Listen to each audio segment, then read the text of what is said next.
Which is titled as Space Laws and Regulations. This session delves into the intricate legal landscape that governs space activities, focusing on both national and international regulations. Our experts will discuss the legal responsibilities and obligations of launching, operating, and managing space missions. So please help me invite our moderator, Mr. G.V. Ashok, partner at Factum Law, with a huge round of applause, everyone. Come on. I would like to invite for keynote address Mr. V.R. Neelakantan, partner at Shardul, Amarchand, Mangaldas and Company. Now let me invite our panelist, Ms. Ayushi Pandey, Nishith Desai Associate, Ms. Rimali Batra, DSK Legal, Mr. Abhishek Dubey, partner at Trilegal, Mr. Alaqshendra Singh, Senior Associate, TMT Law Practice. And I request you all to please settle down.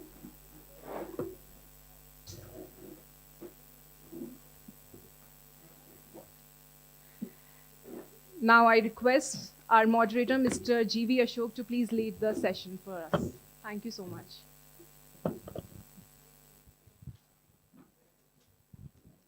Hi, good afternoon, everyone.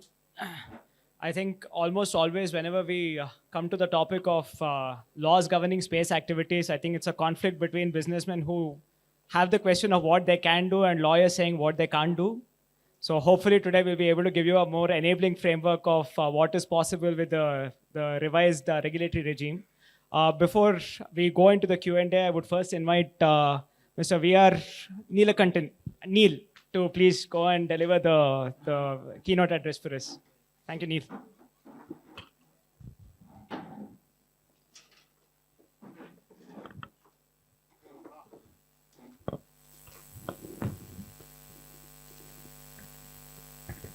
Hi, everyone.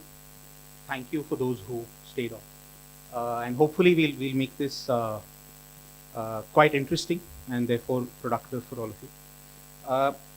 At the outset, I should say that it's great to be here. It's great that we are having, these sort of conclaves and conferences where we're discussing space and space law and opportunities in this space in India. It's a sector that's, I think, only really sort of started picking up steam over the last 4 or 5 years from the perspective of private sector being interested and private sector involvement as far as the Indian domain is concerned. Today, as a firm, we have started to do quite a lot of work over the last 2-3 years, but a lot of that is predominantly in terms of looking at space as an extension of infrastructure, space as an extension of the country's infrastructure, in terms of what it opens up as opportunities both for private participation as well as for government involvement. A lot of this really started in terms of a whole slew, I would say, of reforms from about 4 years ago, starting perhaps originally with June 2020, where the Union Cabinet sort of looked at space and said that private sector participation in space needs to open up. And that, I think, was the sort of foundation for the creation of InSpace as a nodal agency for sort of promoting private participation, so to speak, and authorization for space activities in India. Now, that was subsequently, followed most importantly by the milestones in terms of the National Geospatial Policy, as well as the guidelines for geospatial data, as well as the Indian Space Policy, and then most recently, just as recently as last month, the norms, procedures, and guidelines really for authorization of space activities by InSpace. So, in the short period of 4 years, there has been, I would say, quite a lot of regulatory movement in terms of indication of policy thrust, in terms of indication of policy imperatives, not necessarily as much from a firm legal regime, laws, rules perspective as lawyers we might have enjoyed seeing, but at least there is quite a bit in terms of policy outlook from the government, and quite a lot in terms of sort of guidelines and framework that the government has put out, that at least sets a sort of framework and a guideline within which we broadly know that immediate activities are going to be undertaken.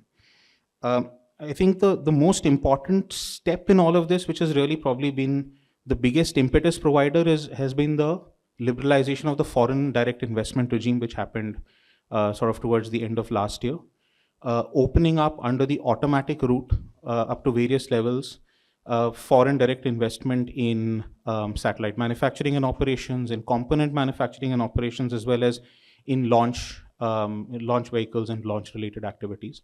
I think there is still a lot to be done and a lot to be thought through in terms of how the foreign direct investment regime will play out vis-a-vis some of the other guidelines and other sort of processes or procedures which are already in place, particularly how it will play out against the authorization procedures that InSpace has put out, how it will play out vis-a-vis the use of geospatial data that's been around for the last 2 or 3 years.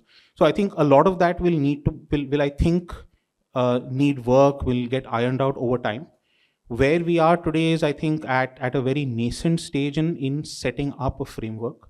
There are obviously conflicting imperatives at play. There is the desire to have greater private sector participation. There is obviously the very keen acknowledgement of the security sort of sensitivities around having a lot of foreign investment in this space. And there is honestly perhaps an acknowledgement that a lot more depth of understanding needs to be had in terms of how private participation in the sector can really be undertaken, used, and monetized efficiently. And policy will necessarily need to develop over time as it learns from the balance of these three things. What we have, however, seen, I would say, over the last, again, maybe 12 months or so, is certainly a willingness to engage in what I would call active PPP, or public-private participation within space, as an opportunity. And it's interesting, I think, that we are parallelly seeing potentially two different lines of thought within PPP play out more or less at the same time. There's obviously, PPP, which is more, I would say, mission focused. And then there's PPP, which is more market oriented, right? And I think you'll see that, certainly in terms of things like, the launch vehicle 3, tender that's gone out, which is, I would say, a lot more PPP very much from a mission focused perspective. But you'll also see other opportunities that are coming up or that are being thought about today, which are much more market oriented PPP opportunities. And eventually the way our sense is, and our view on how the market is going to develop, similar to how it is developed in other new markets for public-private participation, is that the government will work out the right revenue models, the right bankability models that are required for these kind of opportunities to make sense for the private sector. And I think the initial 3 or 4 forays that have started to happen are really going to set the benchmark for what is going to be bankable going forward. I think, I'm cognizant that we are sort of a little behind schedule. So I just want to speak about 2 or 3 other things which are pretty crucial, I think, particularly from the perspective of how the private sector will need to look at this. One is, how does something like viability gap funding or production-linked incentive schemes, which are, I would say, pretty key structural underpinnings of other infrastructure assets, so to speak, in India, how are they going to play out in this sector? Today, when I look at the VGF scheme, and honestly, VGF may be a very crucial factor, at least in the initial days, of making space as a business interesting to private sector. When I look at the VGF scheme today, do we have clarity, or do we have a clear reason to believe that viability gap funding can be extended to private sector entities who are looking at potentially participation in projects that involve space activity? The answer is no. right? And eventually, if you are going to look at a large movement of private sector participation, we will need to think about how viability gap funding can be introduced. Potentially, it may require a revisit of the scheme. It may require other means of bringing in government support and government funding in the form of viability gap funding. The second is, as we want to incentivize sort of make in India in satellites and in satellite manufacturer and component manufacturer and so on and so forth in India, of course, the liberalization of the foreign direct investment regime is one key step. But I think the other key step over here will be, again, similar to what we've done, where we have looked at incentivizing technology transfer into India in order to create greater make in India sort of opportunities, will be to look at developing a sort of robust production linked incentive scheme for incentivizing manufacture within India, for incentivizing technology transfer to happen to India. And I think eventually these are going to be key sort of financial drivers that will need to be looked at to make the sector on the whole more attractive. Whilst we will, I'm sure, speak about a variety of other issues, I think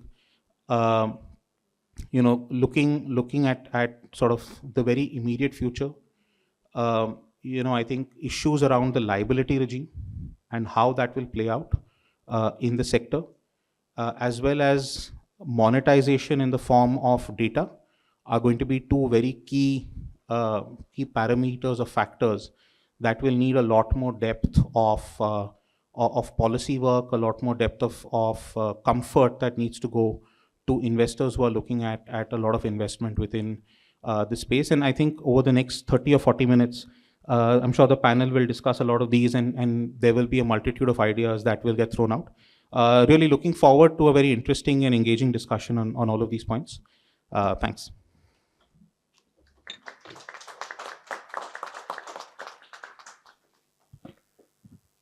No, having been a space lawyer since almost 2014, I think you know that there is significant progress being made when the panel comprises of space lawyers, lawyers from the regulatory background, lawyers from the project financing background. That shows that there's business waiting to happen. So I think this is a sign of changing times. And keeping that in mind, I think I also want to take the opportunity to try and dwell into each of your specializations to see what we can kind of really bring out to cover the gaps that you don't see in the policy on space itself, right?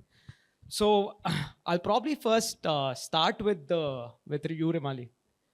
I know you come from a background with specific to regulators, right? Now, for the first time, you have a independent autonomous regulator, which is in space.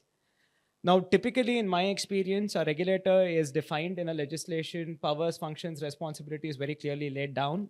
But this is not the trend with space, right? So just in terms of structuring of the regulator itself, in terms of your experience, what are your thoughts on how it is structured? Is this best way to realize the intended economic benefits for the space industry? Thanks, Ashok. I think that's a very poignant question and very important as well. And I'm sure being the last session, this has already been somewhere debated or discussed in other panels. I'll just give you my thoughts on this and where I come from. So a little background. I've worked with regulators and in the regulation space for now over almost 18 years. Regulations were not very old when I started. It was barely a decade old. But now they are the law, right, as we speak. So regulations are as good as the law. Regulators also weren't that old in the Indian context. We are talking about space, but before I can draw any parallel analogy to any other existing regulator, I'm not going globally and drawing examples from all the other jurisdictions of space regulators. I'm talking about in the Indian context. When we look at space, we look at it as an economic benefit today, but honestly, it's a state liability as well. It's a space where the government comes as the first premier holder, right?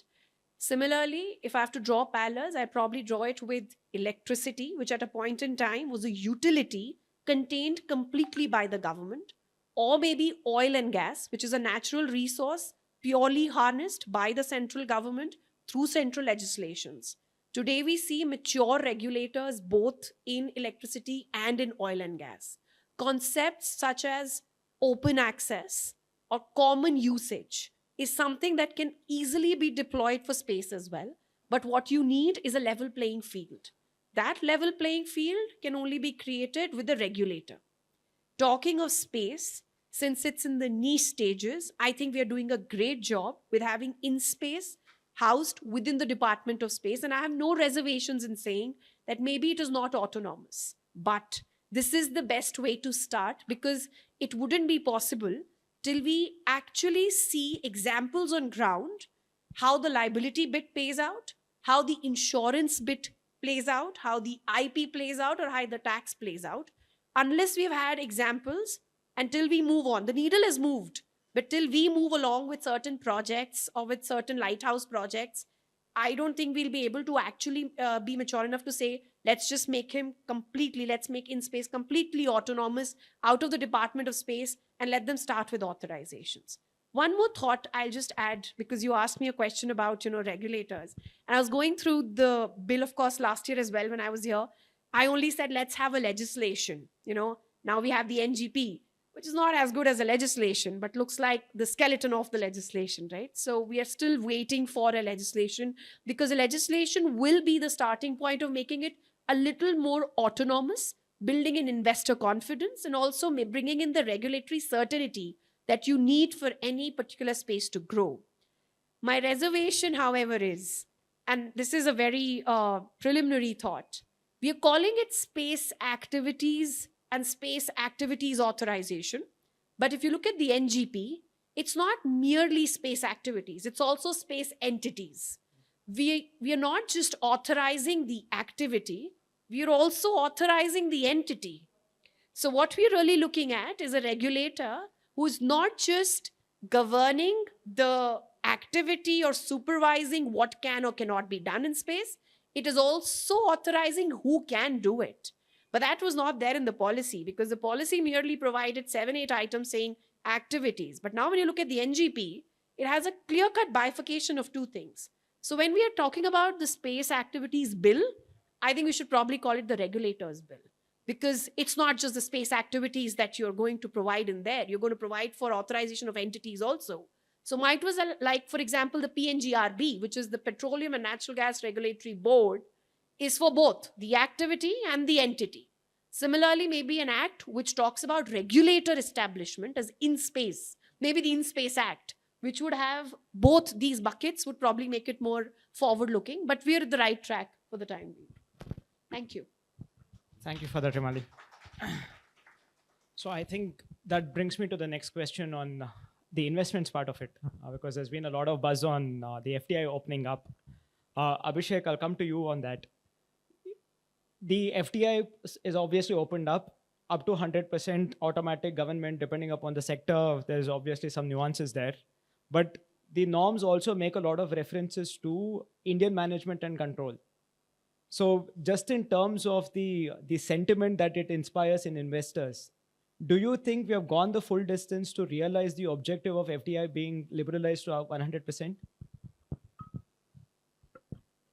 Yeah, so from an FDI point of view, in February this year, just to set the context, the government liberalized the FDI policy in space, and they categorized it into three segments. For the first one, 74% FDI is permitted under the automatic route, which is without the government approval.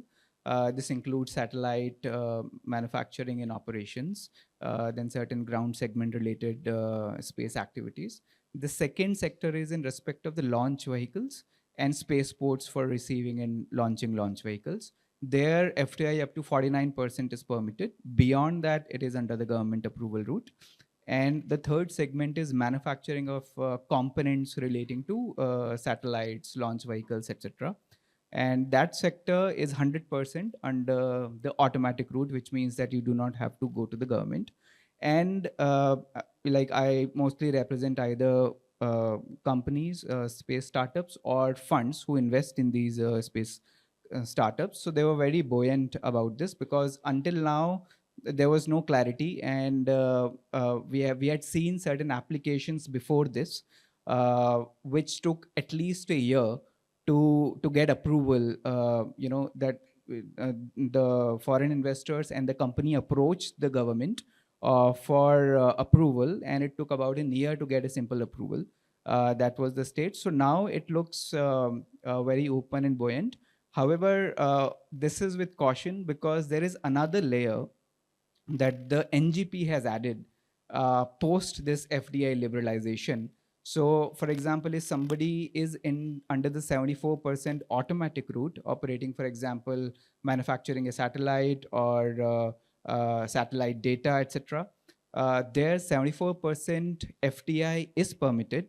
However, for any space activity, you need to take approval or authorization from in space under the NGP. So there is another layer which the investors do not like, because the investors try to focus on areas where there is no governmental interference. They want to invest where they can exit within a 7-year period, because the fund life of these investors is about 7 years. So they invest in the first, second year, and they want to exit within 5 to 7 years. And they fear this uncertainty. So as this space market and the regulations grow, we will see how it progresses. Is there any resistance from in space under the NGP to authorize space activities by startups who have foreign investment? But one thing for now, it looks very clear that the founders in India probably will have to retain at least 51% and also board control, so that the approvals and the authorizations come easily. Also, to clarify, the whole concept of Indian management and control doesn't really affect the authorization of space activities per se, but it does affect certain kinds of authorizations. So there has been a concerted effort to make sure that FDI vision is fully realized, but it's again extremely layered and extremely nuanced depending upon what part of the space industry you're looking to do business in. So thank you for throwing light on that, Abhishek. And the takeaway also is that 5 to 7 years is the life cycle or the typical investor expectation. The ITU regulations seem to suggest that to operationalize a constellation, the time frame is around 5 to 7 years. So the gestation period in a space investment is significantly different from conventional industries. And the question then also is, how prepared are investors to kind of subscribe to the inherent risks of the industry, right? I'll quickly come to you, Neil, next. Supplement a little bit to what Abhishek said. I think two elements just to supplement. I think one nuance over here, as Ashok was also saying, is one will also need to look at when the authorization is sought, whether it is to use an unutilized ITU filing or not, right? So if we are really looking at using an unutilized ITU, then it's very clear that it has to be under Indian management and control. In Indian ITU filing, it has to be under Indian management and control, right? So there, that entire bucket then effectively precludes, I think, foreign, significant foreign investment. And the challenge I think we will find is that the way Indian management and control is today defined under the NGP is defined to cover broadly two categories, right? It covers key management personnel all being Indian, which is actually not that difficult a test to meet. But the second, it uses a much more open concept of saying control must be ultimately with Indians, right? Now, the problem when you just use an open-ended term saying control must be ultimately with Indians is it opens one up to, 30 years of Indian jurisprudence on what control means. Does control mean I have the steering wheel? Does control mean I have my foot on the brake? So theoretically, if I were an investor who had reserved matters or affirmative voting matters, where I could potentially say no, could I be construed to be in joint control or in negative control? I think we'll need some, eventually I think investors are going to want that clarity from the regulator that, even if they are looking at control, they are looking at positive control. Because today, I think potentially what we are looking at is even the lowest hanging fruit, which is maybe, multilats or DFIs or impact investors or investors who are looking at minority stakes. who don't necessarily want control but want protective rights, you'd even have to question whether they would be able to step into these companies. So that was just one point of supplement. Clarifying that. And also, I think it reminds me of this other provision called under the FEMA Act and the corresponding rules, this whole question of ultimate control. Because one of the trends you see is Indian promoters setting up a foreign entity, and that foreign entity then resetting up an Indian entity, right? So then the question is, the control obviously is with the foreign entity, but the ultimate control is with Indian promoters. So these are some collateral clarifications that are very critical and very vital that needs to come in. I'll come to you next, Ayushi, because the moment we talk about investor sentiment, right, the question then also is, one part of it is the regulatory aspects of whether the business will be authorized or not. But then the question is, what are the legal risks of the business itself?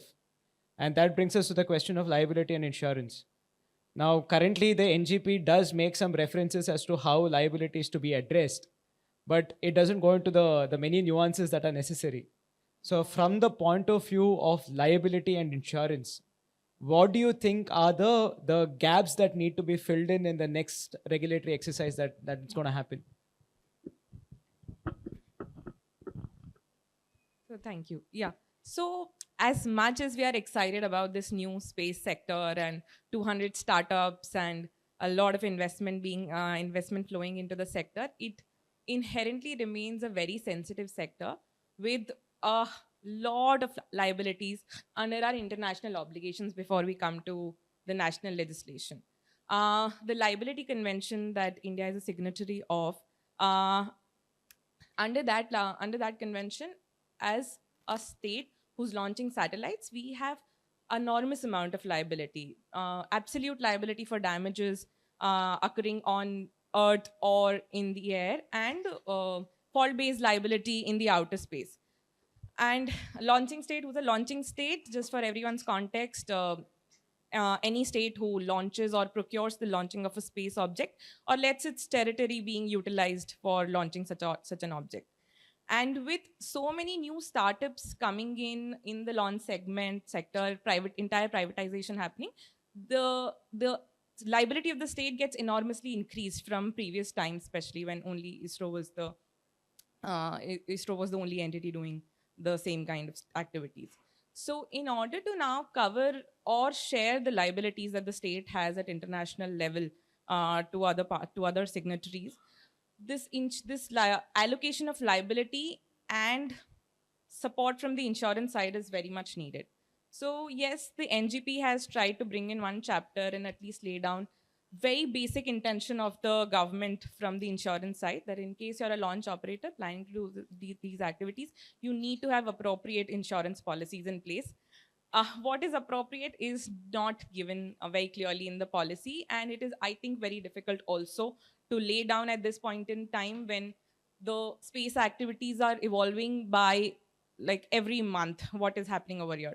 So they have given very generic criteria. As you come to us, you come up with a draft policy to us. We are going to review it for you. Before you subscribe to it, we are going to review it for you. And they are going to prescribe the terms, conditions, and the amount which is adequate for that kind of activity. So it is very generic, but they have made an effort to address this very important issue associated with the associated with the liability of the state itself. Whether the insurance industry is fully capable to take care of it is again another very big question, because having spoken to the people in the industry around, premiums of these satellites, obtaining these policies sometimes cost as much as the cost of launching a satellite. So that is certainly not feasible for a startup, and in a country where we are endorsing our low-cost launch capabilities. So that needs to be taken care of. Maybe collaborations between the industry and insurance companies to educate insurance companies as to there may not be that big a risk that insurance industry today is assuming, or how can these be mitigated at one point in time, or we need to come up with some innovative structures which have been prevalent for another sensitive industries like marine industry, say, for example, an industry-wide risk pool or captive insurance companies. These could be considered in case the cost of premiums do not come down to, so from the concept of shared liabilities at affordable prices. So insurance remains a very questionable topic for for all the space startups involved in the upstream activities primarily, because the concern is actually not new. It has now been laid out in the policy, but the risk was always there. So people have been trying to get the insurance policies, even if commercially, not because of the legal requirement, from some time, and mostly failing at it. Thank you. No, that I think that's very well put, and I just like to add that the risk is in three eyes, because if you look at the foreign legislations on this, which are mature legislations, they have investments, the first eye, which you need, right, to get this started. The second is insurance, because without that, no state would actually get into launching. And third is indemnification, because that's the third eye. And I think it would be gradually time to also start looking at that once we move towards statutes and, having a legislation, because insurance is a great instrument to mitigate risk, but the availability, like she rightly pointed out, in the insurance market, and the affordability by the startups and any entity which wants to get into this will have to be really worked out. Unless that market matures, this chain is not going to work. Absolutely. Also, for those interested in insurance, a think tank that I'm part of, Spaceport Sarabhai, we have actually released a report on the third-party insurance landscape in India. So I would encourage all of you to try and download that, because it throws a lot of light on the practical challenges of insurance. Also, to quickly give a sense of how complex the question of liability is, the definition of space object in the liability convention includes a part of a space object, right? And anybody who's launching or procuring a launch in respect of the space object essentially carries the burden of liability. Now imagine a scenario where an Indian manufacturer of a nut and a bolt for a satellite supplies it to a UK satellite assembler, who launches it using a US launch craft, and tomorrow there's a question of liability to be determined. On paper, the liability comes all the way back to the supplier in India, because a part of the space object is also a space object. So there are conventional principles of interpretation of treaties that talks about how do you resolve an absurdity in the interpretation of treaties, how do you resolve it, conventional rules of state responsibility. And what makes the life of lawyers that much more difficult is there's no jurisprudence for any of it. It's the most untested treaty in international law, right? So insurance becomes very, very critical. So Alaqshendra, I come to you because I know you folks do a lot of work with the licensing for the operations and the applications itself with the Department of Telecommunication itself. Now we obviously have one space regulator who's got the power to authorize the space activity, but for frequency allocation, they put together an advisory note, right? And then the whole process starts with the DOT in terms of how you get the frequency licensing and everything. Unified license regime, insofar as emerging applications in satellite technology is concerned, how easy has it been for you to navigate the unified license regime for some of your licensing work? Ashok, I'm so sorry, but this is not something I'm entirely familiar with. But to circle back to what the NGP is and how it's structured, I think, and I'll let the panel obviously speak on it. Coming back to the NGP, I think we've come a long way. Legislation typically follows the policy, right? And from a place where the stakeholders used to operate out of a regulatory sandbox, now we have a clear set of instructions and a finely contoured framework to refer to. Before the NGP, things were pretty much discretionary, and now we have the ability to refer to the NGP, ask more questions from the regulator, and I think that's really promising. My next question is to you, because one of the exciting developments for the space sector has been the Gift City initiative. Just in terms of how the Gift City initiative has come about, can you perhaps point out maybe 2 or 3 significant advantages for the space industry in terms of how they can leverage the whole concept of a Gift City and raise financing?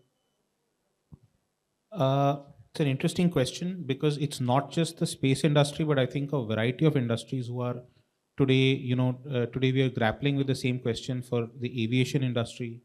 We're grappling with the same question for, for banks and NBFCs of how best one can use Gift City as a model. today, let me try and break this up broadly into maybe 2 or 3 pools of thought, right?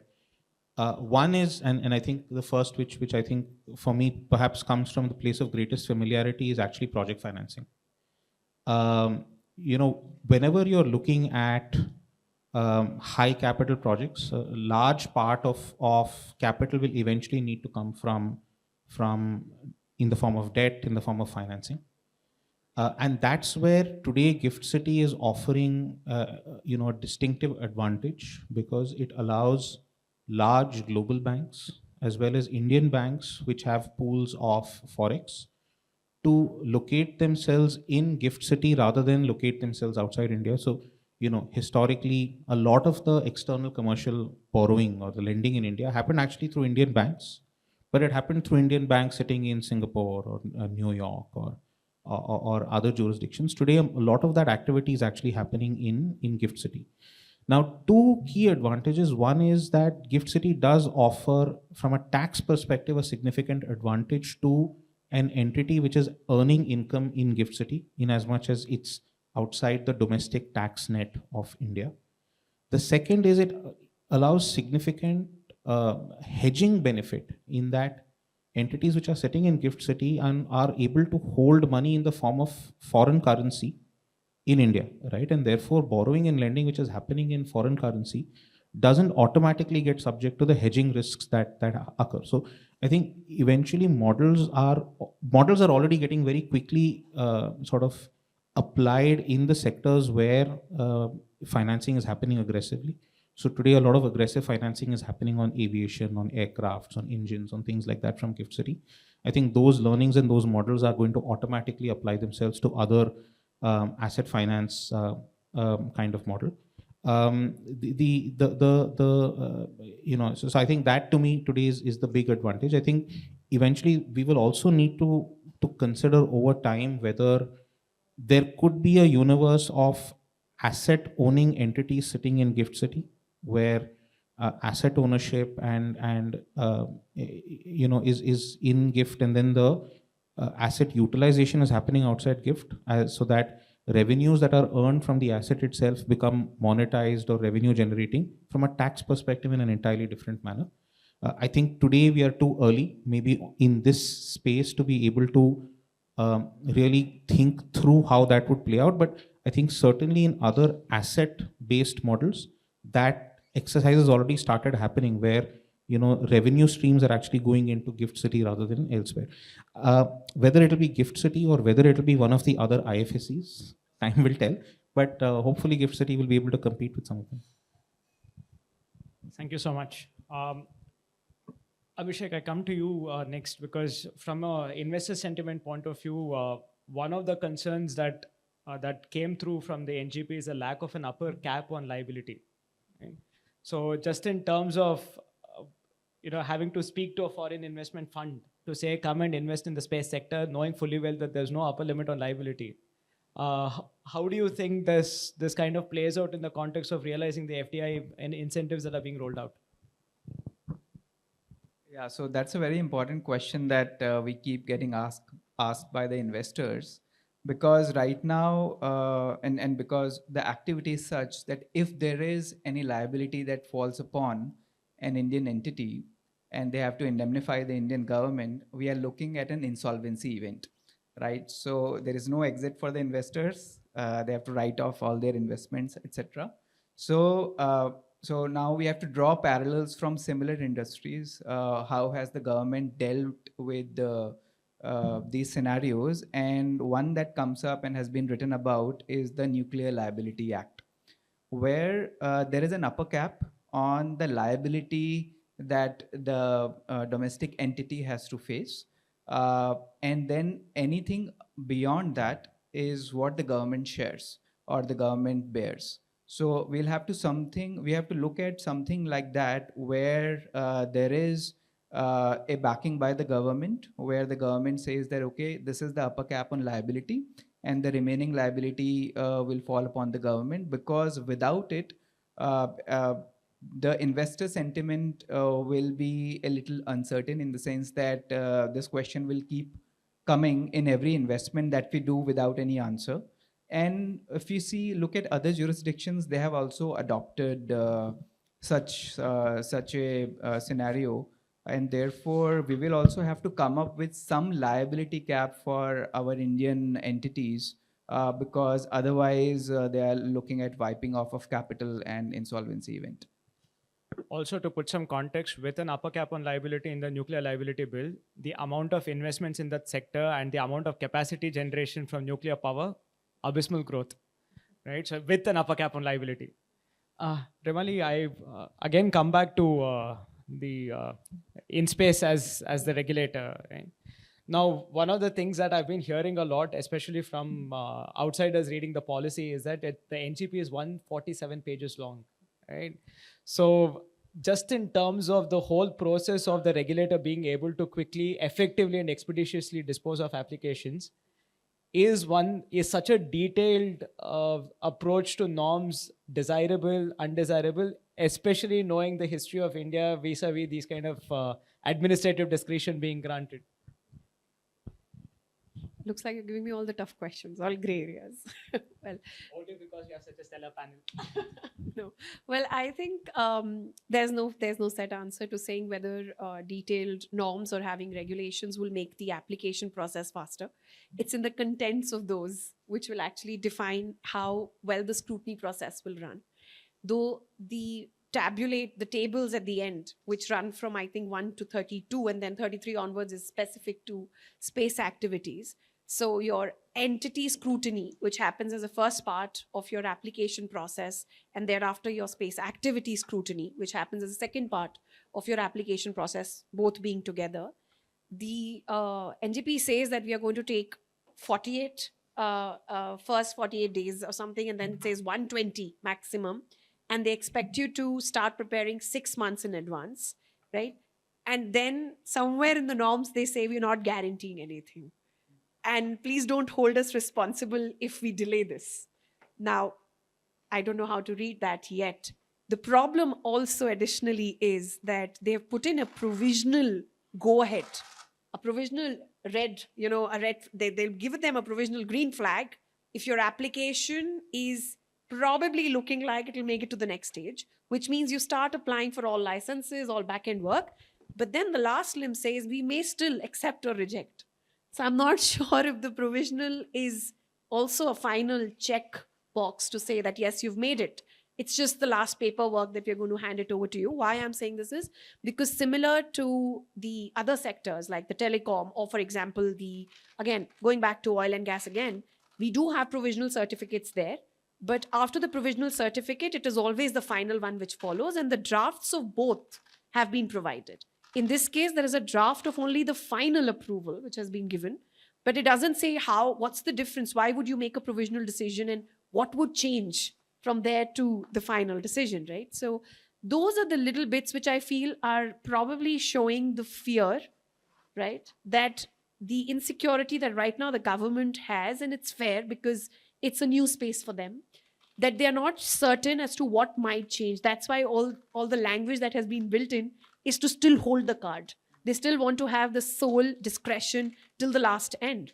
And even after granting it, they say, we may still revoke it, suspend it, reject it later if we find any change in the activity or in your ownership structure. Like, I agree with Neil, they've opened the Pandora's box of what is control. So it's the application process is very finely defined. I like the way the tables have been done.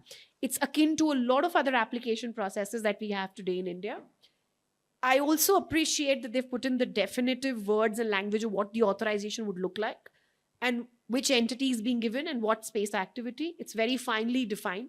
The problem is in the other parts, the smaller part of the NGP, which is probably just 20 pages, which gives a lot of discretion to them. Also, in terms of space activities, they do list out, I think, seven activities or so.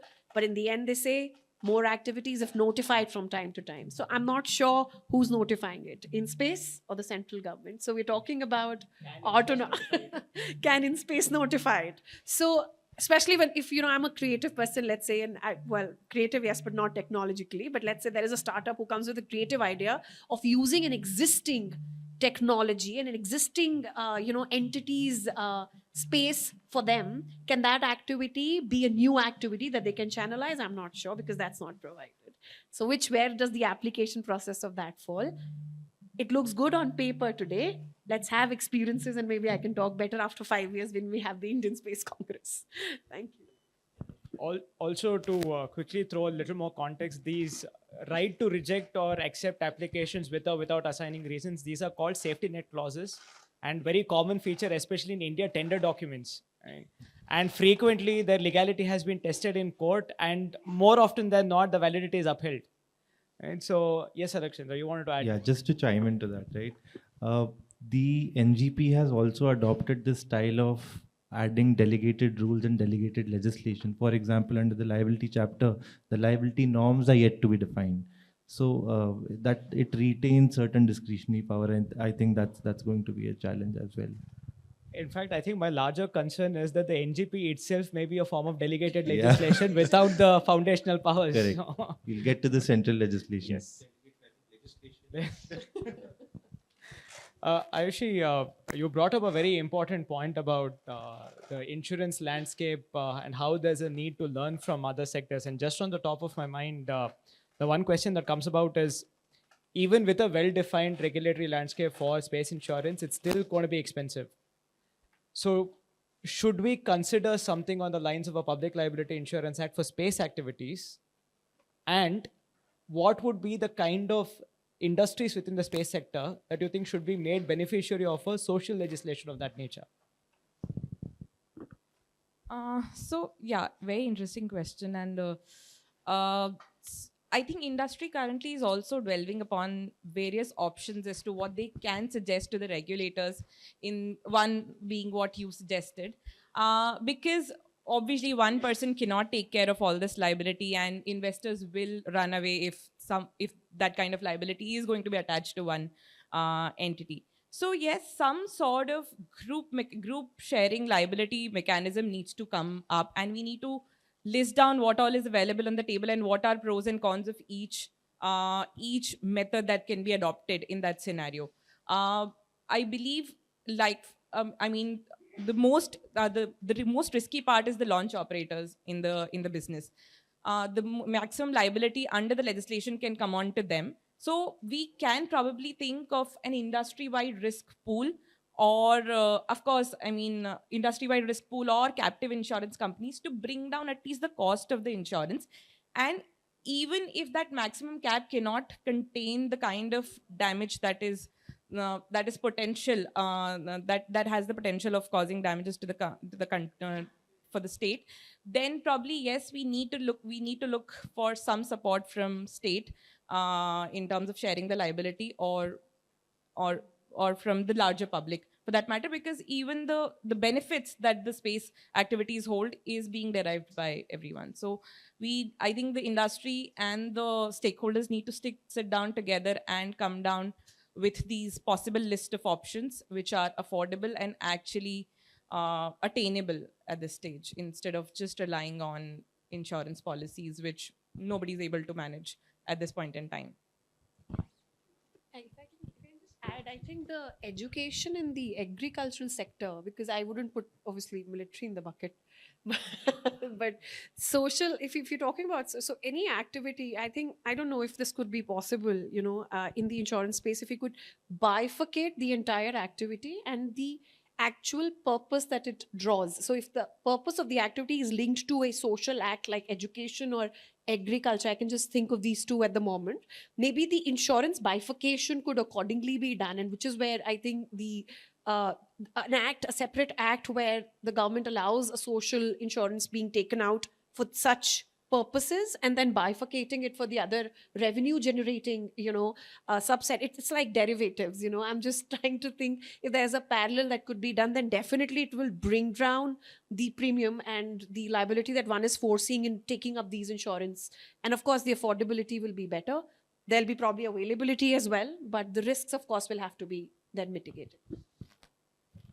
Thank you so much. How much time do we have left? I'm very cognizant of the time. 5 more minutes. So can we open up the floor for questions? Oh, wow. Okay. Oh, my God. I'm going to start from right to left. If the mic can just go to Aya there on the... Thank you so much. I'm just gonna be quick. I was just curious, in the context of discussion of liability and liability cap of India, do you only talk about the damages, liability for damages on the ground, or damages in space are included? So, No, so as per the policy, they're contemplating all kind of damages on Earth, in air, or in outer space. On the Earth and in air, it's an absolute liability. Like even if there is even if there's no negligence, you need to take care of all the damages that your activity has caused. And in the outer space, it's fault-based liability. So one will need to prove that you were at fault, that the damage was caused. Thank you. So weirdly, my question was pretty similar, except very specifically, in the U.S., we're actually having a case right now where some stuff from the ISS came down and hit a person's house in Florida. And under the liability convention, you are absolutely liable, but it has to be another country. And so the U.S. citizens who live there are actually talking about suing NASA because they are not covered under the liability convention. And they're saying they hope it doesn't come to that. They're going to try tort law. But so that's why I'm curious to know, is India thinking about that? As India is launching more and more things, eventually something India launches is going to come down on your territory or elsewhere. I'm curious, when you look at liability, if there's something you guys are thinking about. Thank you. okay, I'll probably take the liberty of answering that. Currently, the from what we have understood in terms of the thinking of the establishment, the number of satellites that India is sending up is still small compared to some of the mega constellations that are being brought out by other countries. And India has always had an approach where if there is a liability incident, it's a bilateral negotiation. The liability convention is not even invoked, and a settlement is brought about through such discussions and negotiations. I don't think there is yet a sense that this is going to be a real and present danger for us to start defining policy as of now. And I would also, one of the things that would come to my mind if I was a regulator is that as a developing space economy, and I think we're still a developing space economy, if we bring in very stringent code of conduct to bring about responsible behavior in space, then am I going to further deter investments coming in, which I'm, as it is, making it difficult through all the security concerns that I have. So I do anticipate that there will be some level of hesitation in defining very clear rules and regulations on how the Indian government is going to address some of these things. It's going to be some broad references to liability, and then everything is going to be worked out on a case-to-case basis. Yes, Pranav. Yeah, thank you. So out of all the panelists, there are certain events that we that are anticipated but not addressed in the NGP. For example, emergency launches and experimental satellites that are carrying sensitive payloads. Does the NGP provide enough guardrails and safeguards for these activities to happen in a safe manner, or do you think they are unaddressed completely? Thank you. Okay.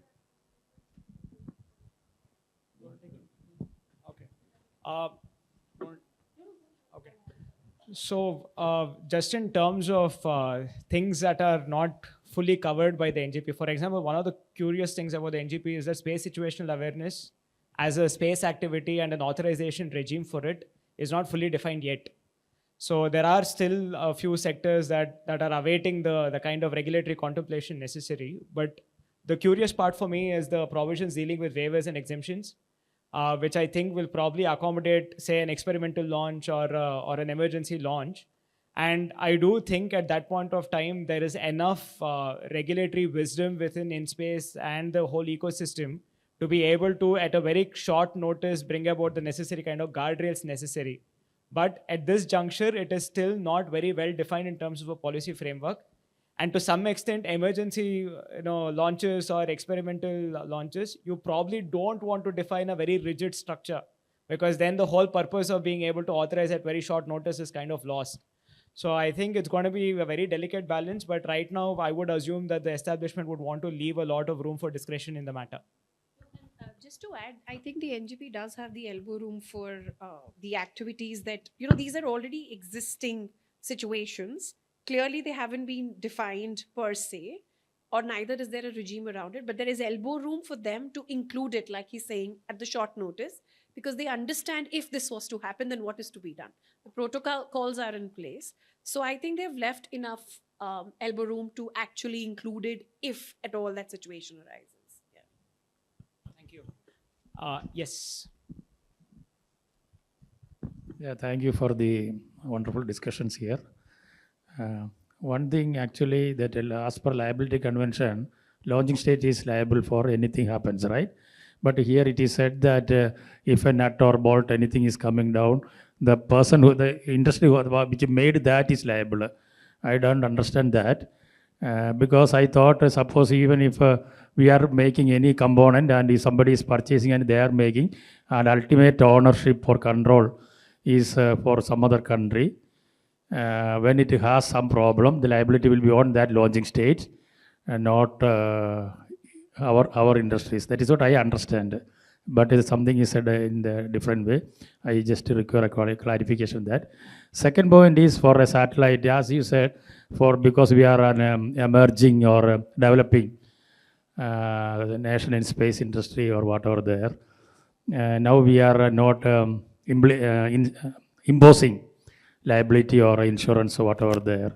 But suppose if it doesn't do it and tomorrow number of satellites goes up, especially uncontrollable, non-maneuverable satellite goes up and it comes down. Now itself Starlink's lot of things are coming re-entering.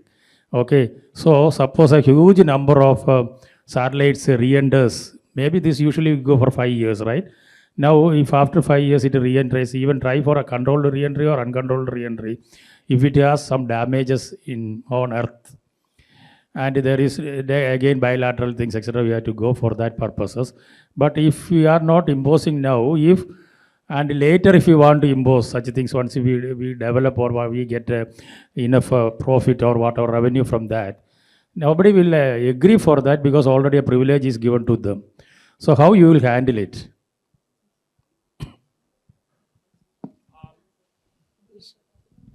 Right.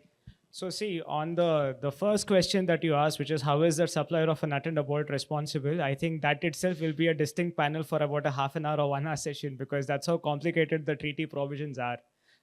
To summarize it, the state that is either directly launching or procuring the launch of a space object is responsible in respect of the liability for that space object. Now the question is, what is a space object? Because only if that space object causes damage, I as the launching state, I'm responsible. Now there the definition in the liability convention says space object is not only the fully assembled satellite, for example, it is even a part of it. So the part of it is not defined in terms of percentage. It doesn't say it should be 5% of the overall satellite. It's any part of it. So in theory, and I'm not saying that there's actual liability on the nut and bolt owner, but in theory, it is potentially possible. Though it is not a case where somebody has actually been held liable. On the second subject, before I hand over the mic to Rimali, I'll just make a quick remark. Currently, we have not even hit 100 mark in terms of authorizations. So the mega constellations, liability and all of that, I think as and when we get there, we can always amend. But currently, there are enough provisions dealing with liability which are anyway applicable, which we can invoke to enforce responsible behavior in space. We don't have to wait for a later amendment for that. Okay. So, thank you. Sorry, on the second part, if I could just supplement. Today, if you look at how the NGP is worded, and a couple of, let me say, slightly contradictory provisions within it, but there's certainly one provision which very clearly says that the authorized entity is required to keep is required to indemnify for any loss that is occasioned by the space activity that's done under the authorization. So today, the way this, the regime in theory is working, the NGP is working, is that actually the authorized entity bears 100% of the risk. To the extent it is mitigated by insurance, it's mitigated by insurance, but there is actually 100% risk transfer to the authorized entity. That's actually slightly at variance with how the international conventions are working, where it's actually the host state in that sense, which takes the liability rather than the entity at a commercial level. So there is that gap, and I think one of the challenges generally in India when we look at the implementation of international conventions is that there is a requirement for it to be translated into law, right? So although we are a party to international conventions, for that international convention to have value in India, it needs to get translated into law. There are, of course, there's an entire jurisprudence about whether the convention can be directly applied in the absence of conversion into law and so forth. But I think with the procedures having been put out now by InSpace, and of course leaving open the question of whether that is law or not, or whether that could fill that space of law or not, because that I think is a more vexed question. But with those policies being in place today, there is certainly a conflict between India's stated policy position, which I think the courts are likely to look at enforcing, versus what India has agreed to in terms of its treaty obligations, right? And I think what you will need to see in the not very distant future is a refinement of the policy position that very clearly outlines how much liability will get passed on to commercial entities. See, eventually what may end up happening when you look at foreign entities investing into India is they will all look at creating Indian special purpose vehicles that are ring fenced and capable of kind of being jettisoned in case there is liability. I think that is how it has worked in other sectors where liability may be uncapped, is that you typically end up creating special purpose vehicles and using them as use and throw kind of entities. That is going to completely militate against the principle of doing large scale technology transfer into India, large scale manufacturing in India. So if really there is a deeper intent to Indianize, then liability will have to be the first set of issues that are really solved for, because until those are solved, attracting large foreign capital is very difficult, and attracting large foreign capital even in debt is very difficult. So liability will have to be solved for, and we will have to come to a place where we are more aligned with international convention at the very least, if not a little ahead of international convention. Okay. Yeah, so I think you have covered. So. So thank you for such a wonderful discussion. I think I hope we were able to fully bring out the expertise that each of the panelists brought to the table. Just to kind of conclude, space is an extremely complex environment to do business in, but it's also the future, right? And fortunately or unfortunately, it essentially means that you can never truly specialize when it comes to understanding the legal framework. I think, as you can see, you need to be able to speak about a variety of topics almost simultaneously. So for all of you who heard the discussion, do not be under the impression that it's so difficult, we can't do business in this. On the contrary, there is a lot of clarity now. So clarity also means that there's an opportunity, right? So with those concluding remarks, I think we'll bring the panel to an end. Thank you to all of you. I think you were a wonderful panel. Really, really privileged to share the stage with you. Thank you. Thank you so much, Mr. Ashok, and all our esteemed panelists for this great discussion. Well, now we would like to appreciate the valuable participation and contributions of our esteemed panel members, for which we'll proceed with felicitation ceremony. So I request Mr. G.V. Ashok to please come forward and felicitate our esteemed panelists. I request Mr. V.R. Neil to please come forward and accept this felicitation award.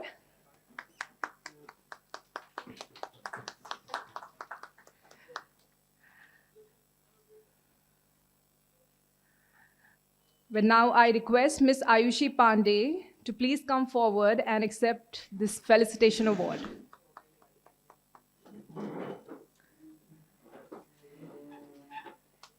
I request Ms. Rimali Batra, DSK Legal, to please join us. Mr. Abhishek Dubey, partner at Trilegal, can you please come forward? And Mr. Alaqshendra Singh, Senior Associate, TMT Law Practice. Can you please come forward and accept this felicitation award? Well, I request all of you to please come forward for a group photograph. And before that, I request Mr. Anil Prakash to please felicitate Mr. G.V. Ashok.